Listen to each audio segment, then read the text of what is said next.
I remember the exact moment my world cracked. The way the streetlight hit her face in the dim kitchen, casting half of her features in shadow. 3 years. 3 years of holding my tongue, of swallowing my pride, of making her happiness my life's purpose. And in that silence, in the flicker of the fridge light, she said it. "Ethan, you were never him. You were just a substitute." I should have felt rage. I should have yelled, screamed, demanded the truth. But all I felt was emptiness. Like someone had drained color from the world, leaving only shades of gray. She didn't look ashamed. She didn't cry. She didn't even flinch. She was cold, almost clinical, as if she were announcing the weather instead of dismantling my soul. The man I had devoted myself to pleasing, the man I had trusted with my life, was standing right there in my house, in my marriage, and I hadn't even known it. And then the accident happened. A screech of tires, a crack of metal, pain so sharp it blurred everything. I woke up hours later in the sterile white of a hospital room with the weight of my second chance pressing down on me. They told me I'd walked away from death, that somehow the universe had given me a reset button. I should have mourned the life I had, the life I lost, but instead I felt something I hadn't in years, clarity. 3 years of bending, of begging silently for her love, of ignoring my own needs, had ended the moment she revealed the truth. And now I wasn't going to fall into that trap again. I started small. First, my body. I hit the gym with a fury I hadn't known existed, sculpting strength into muscle, reshaping not just my exterior but my confidence. Then my mind. I went back to school, picked up the skills I had shelved for her, and started earning my own money, the kind that didn't depend on her whims or approval. Slowly, deliberately, I stitched myself back together. And while I rebuilt, I watched. Her texts piled up, apologies, promises, desperate pleas, all of them ignored. She started posting online, smiling in photos that didn't reach her eyes, pretending everything was fine. I let her. Because I was no longer the nice guy who bent to her will. I was no longer invisible in my own life. For the first time in a long time, I felt something I hadn't allowed myself to feel. Freedom. Freedom from the shadow of a man I'd never been. Freedom from the guilt of loving someone who never truly loved me. And freedom to reclaim the world she had stolen from me, not with hate, but with indifference. Tonight, as I lace my sneakers and step into the cool evening air, I feel the weight of the past lift. The city hums around me, indifferent, alive. And I smile. Not for her, not for anyone, but for me. This isn't just survival. This is my awakening. And for the first time, the story isn't about losing. It's about taking back what's mine. I didn't respond to her messages. I didn't block them either. I let them sit there, each one a little monument to her desperation. She didn't know it yet, but ignoring her was more powerful than any confrontation. The gym became my sanctuary. The clanging of weights, the rhythm of my own breath, it grounded me. Every drop of sweat was a reminder that I was doing this for me, not for her, not for anyone. My reflection in the mirror changed too. Broad shoulders, a tighter jawline, eyes sharper than they had been in years. But it wasn't vanity. It was armor. I started reconnecting with people I had abandoned for her. My old friends, the ones who had called and been ghosted for late-night arguments or canceled plans, slowly came back.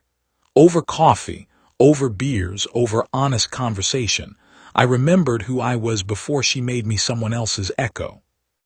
Meanwhile, she was crumbling. I saw glimpses online, photos where her smile didn't reach her eyes, the subtle desperation hidden behind carefully crafted posts.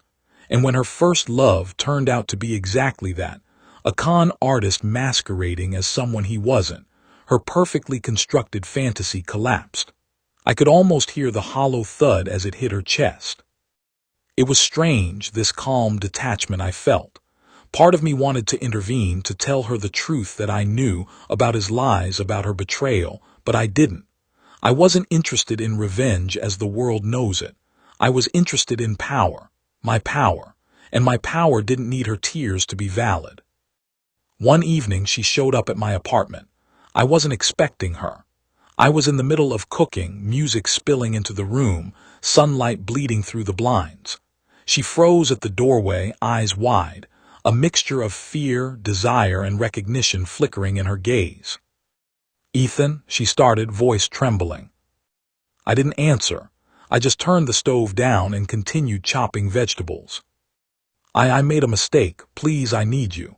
I can't do this without you," she stammered, stepping closer. I looked at her, really looked at her, and saw something I hadn't seen in years. Vulnerability. The kind of vulnerability she had never shown me when I was bending over backward to hold her life together. And for a fleeting moment, I almost felt pity. Almost. Then I remembered the nights I spent alone, the hours I cried silently, the self-worth I had buried under her indifference. I remembered the sting of being a placeholder for someone she never truly loved, and I realized pity was a luxury I no longer needed to afford her. "I'm busy," I said finally, voice calm, deliberate, "and I'm not yours to fix anymore." Her face fell, her lips trembling. The words she had used to wound me now twisted in the air between us. She had nothing left to bargain with. Nothing. I smiled, not cruelly, but with a quiet confidence that surprised even me. I was free. I was stronger. And her apologies, her tears, her pleas, they were no longer part of my story. Because this time, I was writing my own ending. The city moves fast, but I move faster. I wake up before sunrise now, not because I have to, but because I want to. I run through empty streets, feeling the chill bite at my lungs, feeling alive in a way I hadn't in years. Each step reminds me that I'm not defined by her, or by the man she used me to replace. I rebuilt my apartment too, piece by piece. Minimalist, clean, alive with light. Plants on the windowsill, shelves lined with books I actually wanted to read, not the ones she thought would impress her friends. My reflection in the glass is a man who belongs to himself. A man who doesn't bend. A man who laughs at his own reflection because it finally feels like him. And somewhere in the midst of all that calm, I see her unravel. Her social media is a mess of half-smiles and staged happiness, the cracks in her posts growing wider with every lie she tries to sell. I hear from mutual friends that she's obsessed with tracking me, where I go, who I see, what I do. But I'm untouchable now. I've built walls she can't climb, gates she can't open.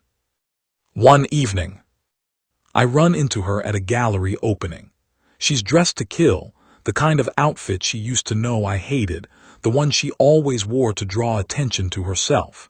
She smiles, but it doesn't reach her eyes. "Ethan," she breathes, and I feel the familiar weight of her gaze. I nod, polite but distant. "Hey." She leans in slightly, as if proximity could force connection. "Can we talk?" I let a small, almost imperceptible sigh escape. Not from annoyance, not from frustration, just the quiet, confident patience of someone who knows the game has changed. "We're done," I say, the words slow, deliberate, unshakable. "I'm done being anyone's second choice." Her lips part in disbelief. "But I can fix it. I'll leave him, I swear. I need you."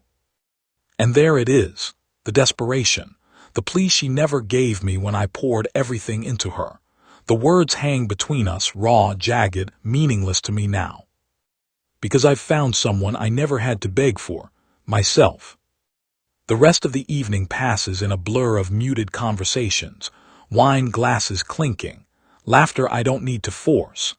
I see her across the room, watching me with a mixture of envy and fear, realizing too late that the man she once broke is no longer hers to control. And in that quiet victory, I understand something essential. The sweetest revenge isn't destruction, it's indifference. Watching someone realize they lost what they took for granted without ever lifting a finger to hurt them. As I leave the gallery, the night air crisp and electric, I feel it. That sharp, exhilarating clarity that comes from reclaiming yourself. Her world may be spinning, chaos swirling around her, but mine is steady. Mine is mine. For the first time in a long time, I sleep without nightmares. I wake without dread. I live without apology, and the man who once bent to her will is gone. The texts started coming again, not from her but from him. Her first love, the man I had instinctively distrusted from the start. Claims, excuses, frantic attempts to manipulate. And this time I didn't even glance at them. I didn't have to. I could see the truth without a single word. He wasn't charming. He wasn't romantic. He was a fraud, a con artist spinning lies to cover his own emptiness. I learned everything about him from public records, casual conversations with people who had unknowingly crossed paths, and one particularly damning bank transfer she had carelessly left on a shared account. Meanwhile, she was unraveling. She called me once hysterical. "Ethan, please, you don't understand. He lied. He's a scammer I didn't know." And I listened quietly, almost gently. The calm in my voice made her tremble. "I always knew, you know," I said, "but I wasn't the one you were protecting." I didn't yell. I didn't threaten. I just let the silence stretch between us until her panic filled the gaps. And then, like dominoes, everything she built began to fall. Friends pulled away when his lies came to light. Her job became unbearable as the scandal leaked. Every carefully curated post, every staged smile, every late-night story she tried to craft, they all collapsed into reality. I watched from the periphery, calm as ever, witnessing the chaos she had ignored when it was her own husband quietly holding the pieces together. One evening she showed up again, kneeling on the cold tiles of my apartment, eyes wet, voice cracking. "Ethan, please take me back. I can't survive without you." For a moment I thought I might say something human, something that once might have shattered me. But I only looked at her, and the truth settled like a stone in my chest. I had spent too long being invisible in my own life. I had rebuilt myself from the ashes of her betrayal. And now, here she was, begging at my feet for something she didn't deserve. "I'm not yours," I said quietly, "and I never was." The shock on her face was exquisite in its finality. The realization that the man she tried to discard had grown beyond her control and beyond her reach. I turned away, walking to the balcony, feeling the cool night air wrap around me. Below, the city thrummed with life, oblivious, alive, and so was I. This wasn't revenge, not really. It was something subtler, something more profound. Watching someone face the consequences of their own choices without ever touching them. Knowing I had survived, rebuilt, and reclaimed my life from the ruins. And in that quiet, cinematic moment, I realized the ultimate truth. The nicest guys, the ones who bend and give and forgive, can also rise. And when they do, the power they reclaim is absolute. Morning comes differently now. It's quiet, full of light, and entirely mine. I wake without dread, without the weight of someone else's expectations. The gym, the work, the friends I once neglected, all of it is here in full color. And for the first time in years, I feel whole. She texts me one last time, just 3 words, "I miss you." I don't reply, I don't need to. The message is a ghost, a shadow of what once was, and I have no room in my life for ghosts. Instead, I step out onto the balcony, the city spread below me like a canvas waiting for a story. And for the first time, I realize something essential. My story isn't defined by her choices, her lies, or her regrets. It's defined by mine. I've rebuilt myself from the ruins. I've chosen strength over submission, clarity over confusion, freedom over obsession. The man I was, a placeholder, a shadow, a nice guy who silently endured, no longer exists. He's been replaced by someone real, someone alive, someone untouchable. And yet I can't help but feel a subtle warmth, a flicker of something I once thought I'd lost forever. Not for her, but for life itself. For the chance to live fully, to feel fully, to love without compromise. I meet someone new at a gallery opening, someone who laughs easily, eyes bright, presence unassuming yet magnetic. There's no rush, no expectation, just a quiet curiosity that feels like possibility. It's subtle, sweet, real, and it's mine. Behind me, the past lies in ruins. She will always remember what she lost, but it doesn't touch me anymore. The betrayal, the heartbreak, the years of self-doubt, they're all transformed into lessons, into the foundation of the man I've become. I take a deep breath, the golden sunlight spilling across the city, and I feel it in my bones. I am not a substitute. I am not a placeholder. I am Ethan, whole, free, alive. And the world, my world, is waiting.